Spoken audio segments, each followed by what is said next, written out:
Welcome, everybody, to the Bears Den from Warren Media in collaboration with Sports Zone Chicago. I'm your boy, the Superback, Sean Sierra, and I'm with my man, Joe Tanksy. Joe, what's up, Papa? How you doing?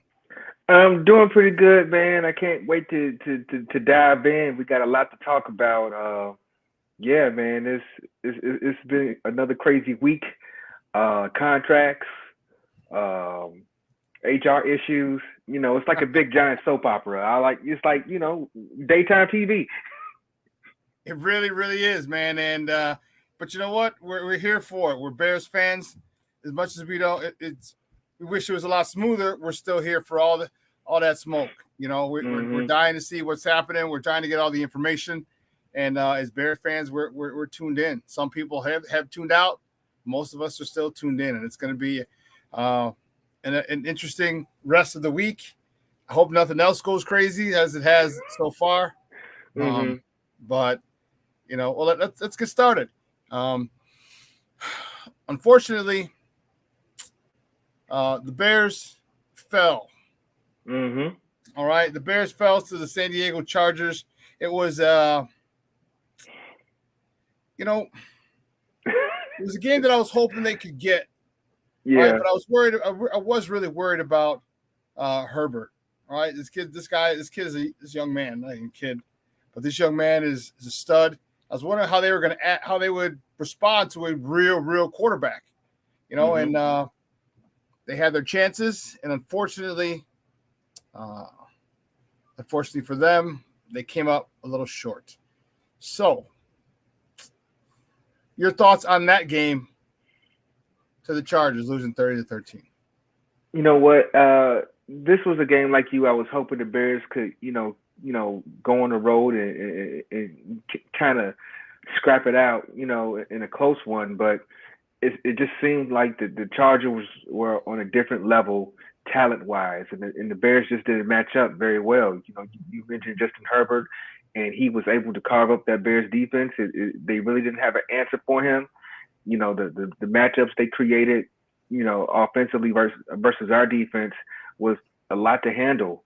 If you played man, you ended up with, Austin Eckler, on a linebacker, and they couldn't cover him. If you played zone, they just went to the short game, and you got Keenan Allen and another, in a bevy of other weapons, Quentin Johnson, Palmer. He was doing good. He got injured during the game, but he was getting some catches. The big tight end, the 6'8" tight end, I think it's Parham or something like that. But he was doing damage. They just had a lot of talent on that offense that the Bears defense just didn't have an answer for. Scheme wise, I think this was what the next level looks like. Right now the Bears where they are. I think they got some good pieces talent-wise that they can build with, and the Chargers are kind of like the next level of an up-and-coming team where the Bears are trying to get, and you kind of saw what that looked like on Sunday night. Yeah, you know what? My thought was this. I was really annoyed with the play calling. That bothered me to no end, and it's amazing that Luke Getsy can't stick with the same game plan, all right? This all goes back to exactly when I asked Coach Eberflus a couple of weeks ago, what's the identity? All right, when the Bears won, and I said, this is your identity moving forward. You ran the ball. They ran the ball 38 times in that game. I said, is this your identity, and will you do it moving forward, even when Justin comes back? And he gave me a coach speak answer, but apparently this is the best. This is the identity. Run the ball, run the ball, run the ball. They only ran the ball 25 times, okay, this past week for Tyson Bagent. Why wouldn't you continue to run it with Tyson Bagent, all right, as your quarterback? Take all the pressure off of him and help him.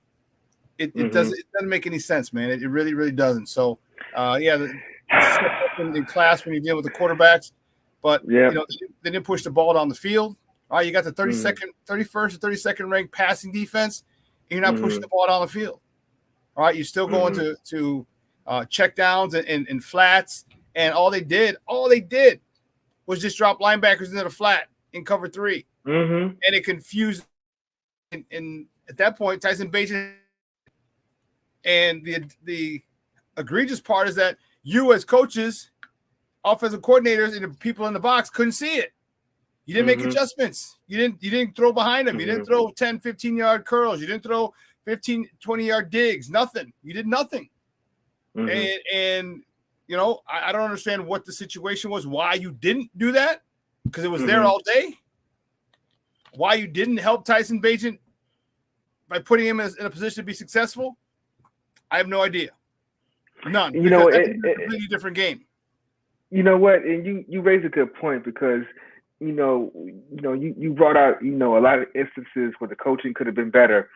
And, you know, they'll sit up at a press conference and say, well, the players just have to execute better. How about the coaches do their job a little bit better and put the players in a position to win?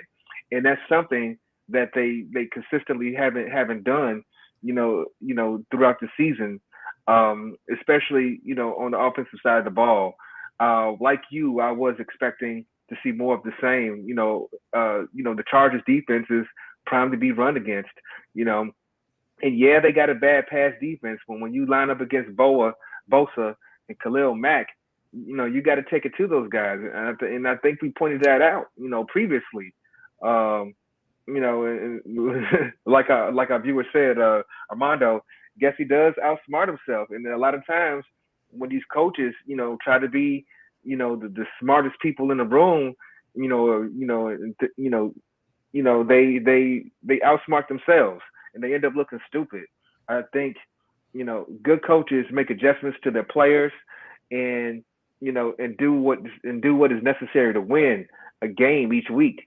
And that's something that we haven't seen from this coaching staff consistently. No, we haven't, and we haven't seen. And I don't know what Ryan Poles is doing. I don't know if he's talked to Eberflus about Getsy or if he's talked to Getsy himself. But man, stay consistent. Stay consistent with what works. You know, and for some reason I don't get it. I don't get it. I don't get it. Nothing more, nothing less. Yeah, it's strange. But moving forward, all right. This week, all right, the Bears. All right, they visit the New Orleans Saints, Nolans. All right, they're going to Nolans. All right, week 9, Sunday. High noon, games on Fox. And that man right there, Jalen Johnson, there has a lot going on with him in the media. Let's talk about that. He was given permission to seek a trade before the deadline. The deadline was Halloween afternoon. He was able to talk. He was able to go. He went, and apparently he couldn't find a trade partner. Couldn't find a trade partner, and so now he's back. And he was very candid about being back. He was very candid about, you know, someone asked him if he was surprised to still be a Chicago Bear, and he said, "Yes, I am." But there's something that's not being said here, because in his press conference he talked about he's not trying to reset the market. He's not trying to do anything. All right, but he also wants to get paid like Diggs from Dallas. Well, Diggs has more turnovers and causes more big plays. So I don't know. I don't know where they're going to reach. So he's not going to he's going to be a Bear for the rest till the end of the season. Rumor has it that he's not going to have contract negotiations for the rest of the season. He might just be salty. Your thoughts? Do you think that if the Bears come up to him with a decent offer, he'll listen to it, or what do you think the situation is for Jalen Johnson? Well, you know, he definitely wants to, you know, get paid. And, you know, I think, you know, at 20, you know, here's the thing. Like, the NFL, everybody, these young men know that life in the NFL, you know, is very fleeting. You know, an injury could happen any instant, you know, and that's it. You know, look at, the Tyreek Cohen situation. You know, you know what I'm saying? Like, you know, it's many instances. Johnny Knox. Johnny Knox. There's many instances, you know, where players, you know, get injured before their payday or get injured after their payday. You know, Johnny Knox never got to get the payday. You know, unfortunately, Tyreek Cohen got the payday, you know what I'm saying, before he got hurt. So, you know, he was kind of, you know, stable. But these young men, they play a hard game. You know what I'm saying? That it's the equivalent of being in 4 or 5 car crashes and in one day. And think about that, the toll that it puts on their body, the sacrifices that they had to make. And for Jalen Johnson, you put all that into perspective, this could be the only opportunity, where he gets to have a big payday at 24 years old. This is it for him, and he's trying to maximize that. So I do understand that situation. I do think that the Bears value his leadership in the locker room. I do think they value what he brings defensively. And I it's just, unfortunate that they had to have this, kind of, drama in the middle of the week. I think, Jalen Johnson was trying to maximize his opportunity and, do some of the things that, the players can do, to kind of, push the envelope a little bit. And it didn't work. Quite frankly, Ryan Poles, for what it's worth, has all the leverage right now because, he didn't have to trade him and he can franchise him, at the end of the season, and the only thing, Jalen Johnson can really do is, play out the rest of this season, ball out, and go back to the table. If he doesn't like, then maybe we'll have a holdout situation. I do wish that, we didn't have to have these distractions, and I think part of it is, with Jalen Johnson, he's always been very candid and very open and honest about how he's feeling about a situation, right. And so, and I think for a lot of people, it's easy to kind of, relate to him, which kind of messes things up a little bit. Poles was out, speaking today, and usually he's not one to talk about contract situations, but I think he felt compelled to do that because of the way Jalen speaks in the media, kind of, persuaded him a little bit to, be a little bit more open about the talks. And it seems like, they're pretty, far away right now. I do think that Ryan Poles and, values Jalen Johnson, at least he says so. You really can't believe these people, football execs, but I think for the most part, Ryan Poles has been a pretty straight shooter. Yes, he has, and I appreciate that. I really appreciate that. And, he doesn't hide, unlike Ryan Pace. All right, he's there when necessary. And he has the, and he was pretty honest. He said, "Hey," he goes, "I love Jalen Johnson." He said, and I wasn't going to trade him unless I was able to get a pick where I can go get me another Jalen Johnson. And he goes, that's why the asking price was so high. And I get it. If he's being transparent, I get it. You like him, you want him to sign him, but by the same token, you still can't. I mean, you're not worth the $20-something million. All right, they got to come to an agreement. 13, 16, 7. You know what I mean? Right. And and for me, I think I'm not an agent. I'm not Jalen Johnson. I wish I was. I had my time. Unfortunately, I wasn't as good. But for me, saying like, 20 mil, yeah, I would have a hard time paying Jalen Johnson 20, but it's not my money, But I think anywhere between that 16 and $13 million a year, range is where they could meet. And from what I understand, in the press conference, they didn't really get to a final offer yet. So right. I don't think they even know how far apart they really are. So I think the best thing though is for both people, both parties is have Jalen Johnson go out and ball out, get some more interceptions because that's what's going to drive the price up. You know what I'm saying? Create some more turnovers, force some fumbles, do what you need to do. Lock Michael Thomas down, lock Olave down, and continue to do that, And the week after that, go lock Adam Thielen down.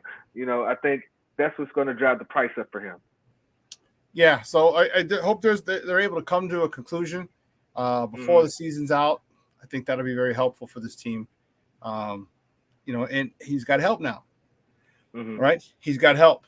All right, the Bears this week, after the trade deadline, they were wondering, what are we going to do? What are we going to do? Well, what are you going to do? Bam, here's what they did. All right, the Bears traded for Montez Sweat. All right. It's somewhat of a steep price. All right. It's their 24th pick.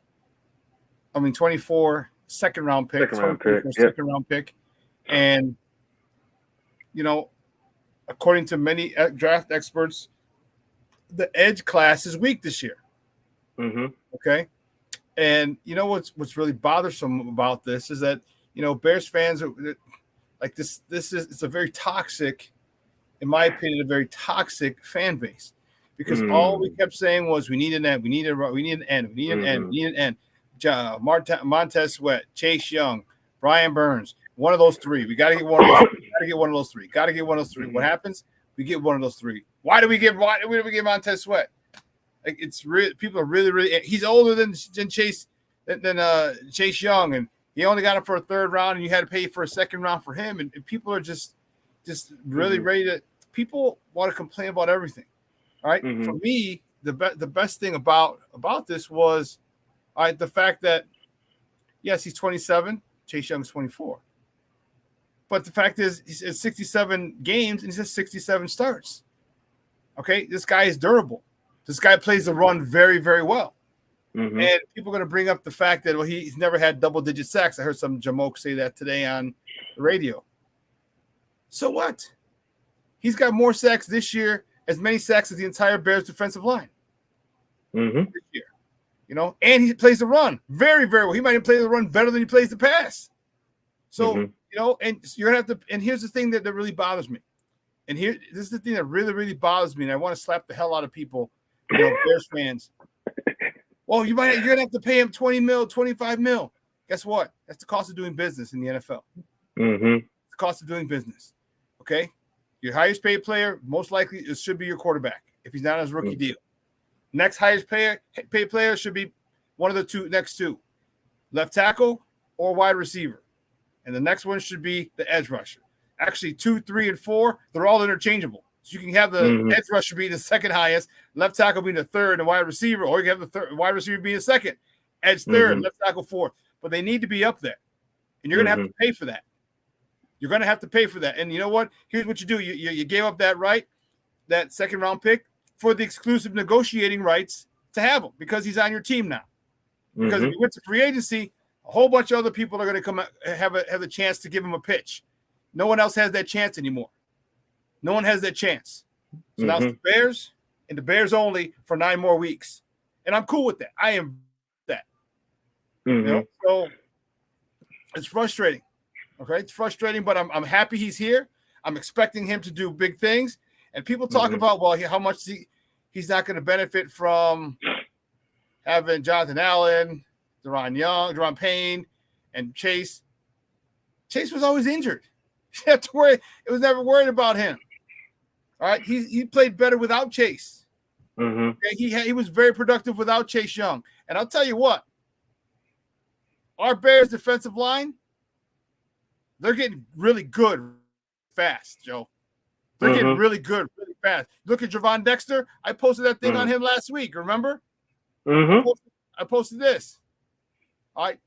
Since week 5, against all rookie DTs, the best grade, the second best pass rush grade, tied for the first in pressures, second in true pass rush, tied for first in hurries. And so if you don't think he's becoming a problem, you're crazy as all get out. And Andrew Billings, boom. This guy just got a new extension. Why? Because this guy eats up blocks. This guy he's killing people. 2 years, $8.5 million, $6 million guaranteed. This guy is eating people. So if you think you're going to be able to double team my man, okay, in Montez Sweat, and no one else is going to affect. And what about Yannick Ngakoue? Now, if you double team him, guess what? Now Yannick is on his man coat, is singled up. So now he's going to have to step up and earn his money. So I think this, man. I'm liking it. Yeah. You know, in the press conference, Ryan Poles called Montez Sweat a multiplier, and you kind of Yes. just laid it out. You kind of laid it out how it's going to break down now, and you know, with John, Javon Dexter is up and coming. You know, Andrew Billings has been solid. You know, pretty much all year. You know, and Justin Jones has not been a slouch. You know, we'd like to see a little bit more. You know, but he hasn't been. You know, he's been solid. You know, a guy like Montez Sweat, you know, he can play every down because he can play the run, he can play the pass, and now you can kind of, you know, interchange, you know, DeMarcus Walker and Yannick Ngakoue according to, you know, running situation or passing downs, and I think it will make, you know, Ngakoue a more effective pass rusher because he can come in on those dirty longs and doesn't have to worry about, stopping the run. Stopping the run. He can just go straight after the passer, which he is very effective at doing. So I think this move does have the possibilities of Montez Sweat coming in and being a multiplier for that defensive line, and it's also going to help the secondary. I thought at the beginning of the year, we've had some injuries that the secondary would be the strength of this team, but without a pass rush. It's kind of hard to cover the guys that long, and now that, with the pass rush, kind of being answered, that problem being answered, the ball's going to have to come out a little bit quicker. And, you'll start seeing, that secondary and that second level being able to get their hand on the ball a little bit more. Yeah, I think they will. I think this is going to help Jalen Johnson. It's going to help Tyreek Stevenson. It's going to help Jaquan Brisker. I mean, I'm not sure if he's still in concussion protocol or not. Actually, let me see. We one of the things we have here, injury report. Yeah, he did not practice. So he most likely won't play. Here's the injury report for today. Mm-hmm. Larry Borum didn't practice. It was personal. Didn't practice. He wasn't in practice Wednesday. Didn't practice. Jaquan Brisker was still in concussion protocol. That was a weird thing when he was back on a plane. That's when they realized he was sick and all this other stuff. Mm-hmm. Nate Davis with the high ankle sprain. He hasn't practiced. Tremaine Edmonds hasn't practiced. Justin Fields, obviously, we know that. But Eddie Jackson was a full go today. Braxton Jones limited. Probably just went through the walkthrough. Mercedes Lewis, that's a big one. They said rest. So if it's just rest, okay, cool. Lucas Patrick, UC, was a full go, and Terrell Smith did not practice. So that's the that's the thing.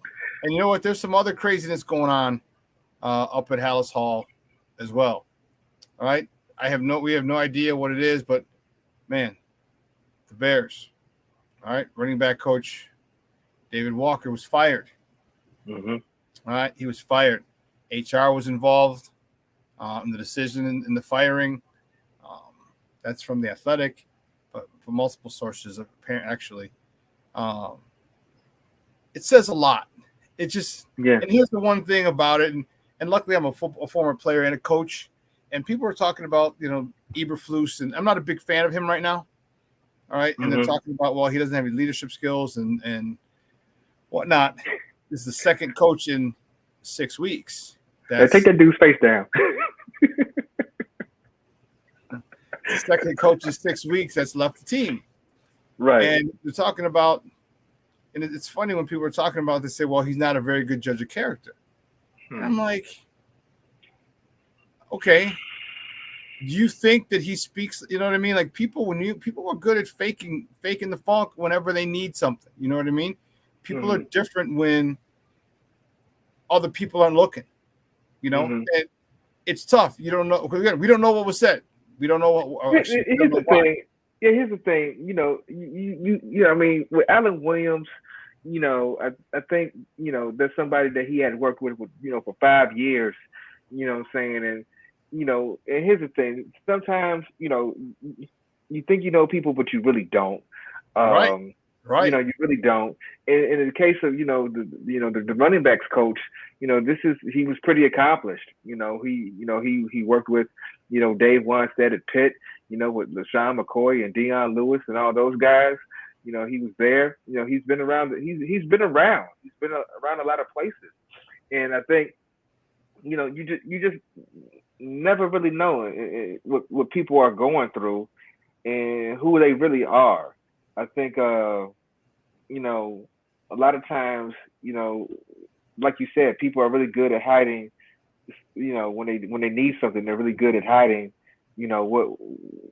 What their intentions are. I think we don't know the whole realm of what was going on. At Hallis Hall and this HR incident.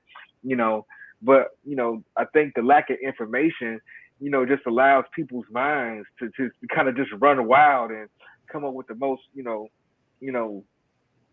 insane and chaotic things that could be happening, where it could be, belittling staff, what I'm saying, or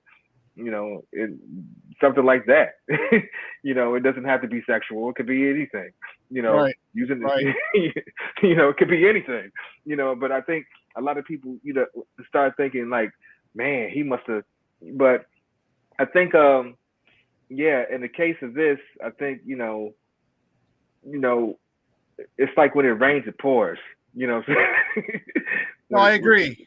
And Yeah. think about it. And here's the thing that people aren't, people focus on what they want to focus on. When you have an agenda, you talk about and you focus on the things that support your agenda. Mm-hmm.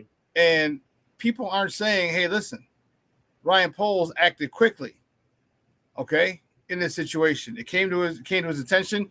He wasn't afraid to pull the trigger, okay, and fire this dude for whatever infraction he had wrong. Because very often we've seen coaches who get fired someplace and they'll just go and, they get picked up somewhere else and just to be on a staff, and they'll just do that just for friends. Ryan Poles like, hey, man, he goes, you crossed the line, you violated a certain code, you got to go. Right. People aren't talking about how severe and swift this punishment was. They're just talking about, this is Eberflus is, bad. He's a bad judge of character, and blah blah blah blah blah. It never happens. Okay, you're right. It probably doesn't. But when it does happen, and you're able to, and you handle the situation like they did, I applaud them.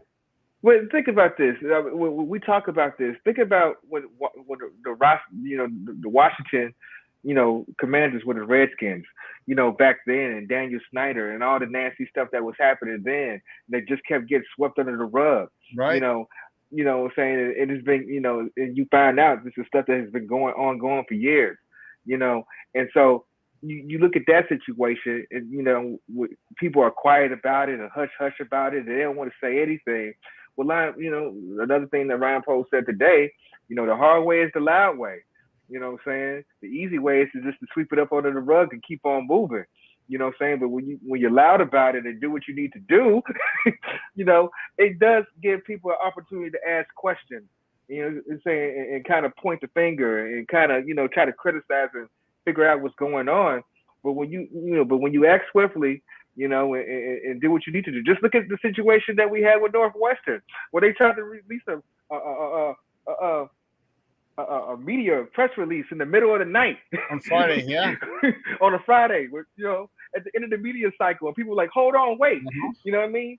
So being quick and being swift about it, I think is commendable.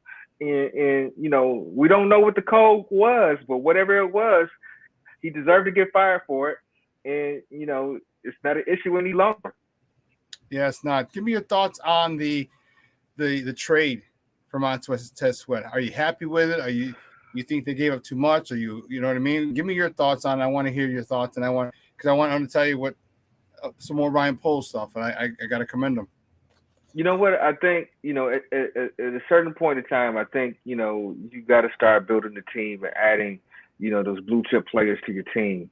And I think, Montez Sweat has been that guy for a while, and he can be one of those guys for the Bears.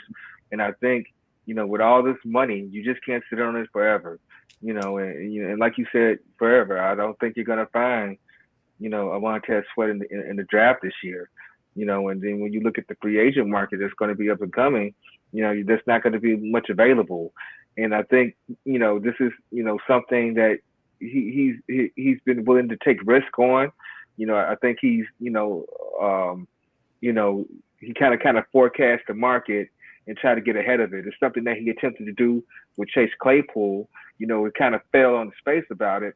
But I kind of like, that he kind of stuck to his guns, and he's trying to forecast and look for ways, to improve the team. Now, if the Chase Claypool thing kind of worked out in the Bears' favor, I don't think you hear much of this feedback and fallout about giving the second round pick for Montez Sweat. But I think in this situation, I think, coming from, the Washington Redskins are a lot different position than the Pittsburgh Steelers were. And I think, the Washington Redskins are kind of in sell-out mode, sell-off mode. They are, yeah. And so, they're trying to tank the rest of the season. They're just trying to get in tank mode. And so having a piece available like that, for your team, it's a lot different in the Chase Claypool situation, where you kind of, scratch your head at why Mike Tomlin would want to get rid of a guy like that. You know what I'm saying? But this is a little bit different because the teams are in a different situation. The Pittsburgh Steelers were building a team, and, it looked like Chase Claypool could be a part of that future. And them letting him go was a kind of a head scratcher. We didn't know why, until he got to town, but we kind of figured it out. This situation with Montez Sweat, a little bit different. He's been proven, like you said, 67 starts, plays every single game, hard worker. Nothing negative coming out of Washington about him. Mm-hmm. Everybody in the locker room likes him. He's not a me guy. He's a team guy. And, he's going to be good for that locker room. I think it's a little bit different. It's definitely different. And you know what? Here's the thing that I respect Ryan Poles a lot. Here's what Washington tried to do. All right, they tried to sabotage it. Okay, and this is from Brad Biggs. All right, he wrote in the Chicago Tribune. He said, however, a source with knowledge of the situation told Brad Biggs, Washington did not grant Sweat's representation permission to shop for a trade and a new contract. That would have made it easier for the Bears and removed an element of risk in this deal. The Commanders also could have increased their asking price beyond a second-round pick had they extended that option. Like, okay, you already know you can get a deal. Well, he's already signed. We want a second and a third for next year. You know what I mean? And according, again, Brad goes on to say, however, there's a nuance to this that you need to understand. Teams sometimes hesitate to grant permission for players to seek trades because that can remove their control of the situation. In this instance, the Commanders didn't allow Sweat's party to grab the steering wheel, and that left them in a position to dictate what they felt was best. So, kind of shady. I mean, it's not shady. You're playing by the rules, but still, it's a low level move. You want to keep control of the situation. So, because I thought, oh, sure, the deal had to be done, but Washington said no, and that's kind of shady. I just thought that was kind of shady by Washington's part. Again, legal is all get out. Mm-hmm. But I think Ryan Poles seemed fairly confident that he could get a deal with Montez Sweat. He does. So I think he's probably been in contact with the agent and know what he knows what the number is, and with all the money that they have in that cap space, I'm pretty confident they could get it done. I think they can too. And your thoughts with Jalen Johnson before we wrap it up. Your thoughts with Jalen Johnson. But he said he was going to be upset if Montez Sweat got his money before he did. And I think it's going to be. I'm going to take him for his word. I don't think he's going to be a guy that's going to try to pee in the pool. At least I hope not. He doesn't see. That would really kind of sour for a lot of people. He came and tried to piss in the pool because he's not getting his money. But it's two very different situations, for these players right now. And I think, Montez Sweat is in a situation where he's proved it year in and year out. And Jalen Johnson, while he's, been up and coming, he's shown that he has the ability to be a top corner. The consistency on the playing field, his availability is not there.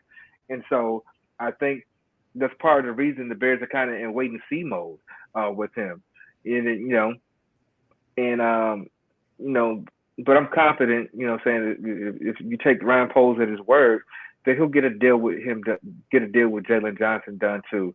I think right now for the Bears, in this position where you're up and coming, if you want to get to the LA Chargers level, get to that next level, you're gonna have to start retaining some of this good talent that you have. You just can't, start, trading guys away or sending guys away for nothing. And I think, Jalen Johnson is definitely a piece that you can build with, and, you kind of got to get it together and keep adding pieces now. We're not taking away. Yeah. So I agree. You can't keep trading good talent. You just can't. Your thoughts, Tyson Bagent. Here's what he's done so far this season: is 2 games, 31-43, 245, a tutty and a pick, 49.5. All right.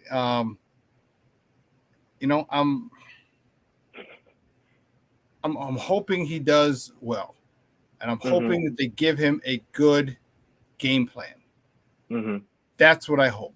Give him a good game plan. Do that again, and he can thrive, and he can help win this game. He won't. I don't think he's ready to win games yet. He might be. I'd have to see it. But he can be he can be one of the reasons we win. Let him throw the ball on the field. Take the handcuffs off and lengthen the leash a little bit. Stop throwing to the God blessed flats all the time. Let him throw some curls, some digs, some posts. All right. You let him throw one deep one to start the game. He didn't throw deep again until late in the game when we were down. Let the dude go throw the ball deep. All right. He's got an arm. We saw it. He's got an arm. Let him use it. So a lot of this comes down to Luke Getsy and his ability to unchain him, unhinge him, let him play. All right. But you let him play after you run the ball 35 plus times. You let him play after you establish that line of scrimmage. You let him play once the defensive line has to stop the run before they get to the pass. And this is what he needs to do. And that's how he needs to put him in a good situation, is commit to.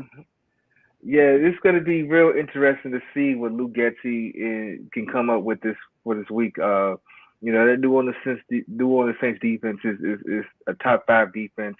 And, they've been pretty solid all year, especially against the run. Teams haven't been able to run against them. But I do think that the strength of the Bears team is to run.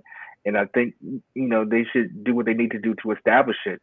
I think if you're counting on, Tyson Bagent, to go out there and throw the ball 35 to 40 times a game, it's not going to be a good outing for the Bears. I think you have to, go out there and try to get some balance and be a little bit more unpredictable. I think, last week against, Los Angeles, the Chargers, they kind of got, were able to sit on some routes. They, like you said, they were able to sit on those short routes. And, there could have been a lot more turnovers because, those DBs got their hands on a lot of balls, because they were just sitting and waiting for the ball. They were there waiting like they knew what the route was. And so I think, Getsy has to come up with a game plan that's going to be a little bit more unpredictable and a little bit more balanced, this week against the New Orleans Saints. That's a very tough defense. Like I said, top 5. And, they're solid both in the pass and the run. So you're going to have to bring, the only way you can beat a team like that is to go out there and be physical and try to be as physical and a lot more physical than they are. Kind of impose your will in the trenches. That's the only way you can get to a defense like that is if you're trying to push them off the line, and you're not going to be able to get side to side on them. You kind of got to just, like we said last week, you got to ram it down their throat. All right, well, just about ready to wrap it up. Before we do that, let's get your predictions. Week 9 predictions. Bears, Saints, who you got? You know what? After last week, I'm kind of soured. I think the Saints are going to win. I think, we're in a situation going into the Superdome. Bagent hasn't played in a situation like this before, as loud as this before. And they talked about the silent count. I think it's going to be a lot of confusion, as far as that aspect of communication that he's not going to be used to. I think the Saints are going to be able to win. I don't think David Carr is Justin Herbert though. So, I don't, I think, yeah, I'm thinking 24-13.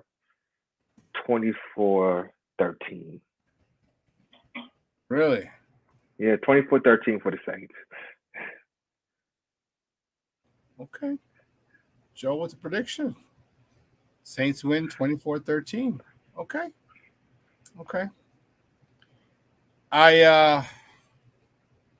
I'm torn. All right. I'm torn. They don't make it easy for us.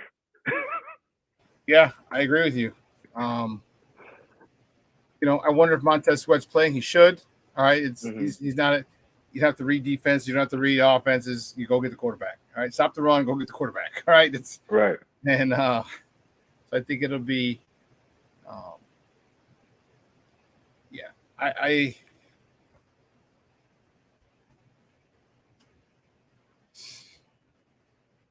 you know what? It's tough, but I gotta do this.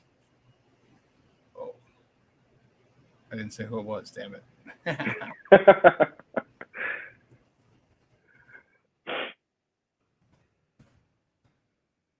Yeah. Yeah. Yeah. I'm nervous. You know what? I'm cautious. I'm very apprehensive about the defense.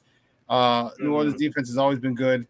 All right, you talked about the dome factor. It's definitely a difficult situation for any quarterback, an opposing quarterback, to go into. Tyson Bagent's coming off a bad performance. They've already saw how to deal with him, and that's get people in the flat so he can't throw the check down, or the check downs are minimal to none, no gain. And now he's gonna have to push it down the field, which I hope he does. But yeah, I yeah. And I think I hate doing that, but yeah, and I think I have a friend who's going to visit New Orleans for this game, and he was hoping that Justin would be able to play. But I think we're starting to see the more and more Tyson Bagent plays. I think we're starting more and more. We start to see the inconsistencies of Luke Getsy, in this offense, and some of the changes that need to be made. So hopefully, the Bears can come out on a winning end, and hopefully they run the ball. But he hasn't proven that he's willing to do that.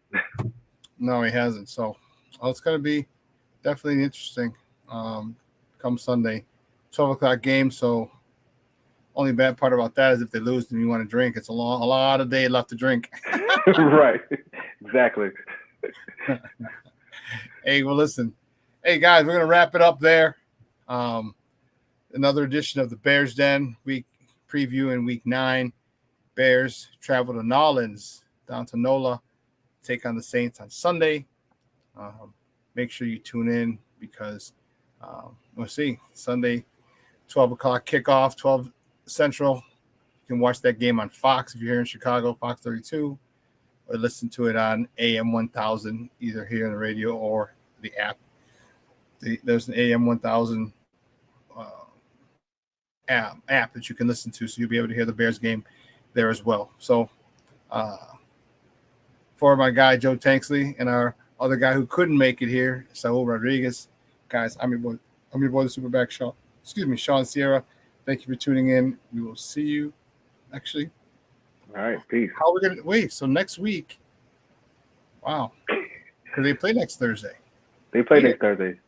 Yeah. So we'll figure it out. Yeah, we'll figure it out. Wednesday. Maybe a Wednesday. Most likely a Wednesday. Holy jeez. All right, well, we'll see you guys next week. We'll let you know. We'll put it in. We'll have you guys aware of when we're going to be. All right, so for everybody here, and for more media and collaboration with Sports Zone Chicago, guys, you have a great night and bear down. All right, peace.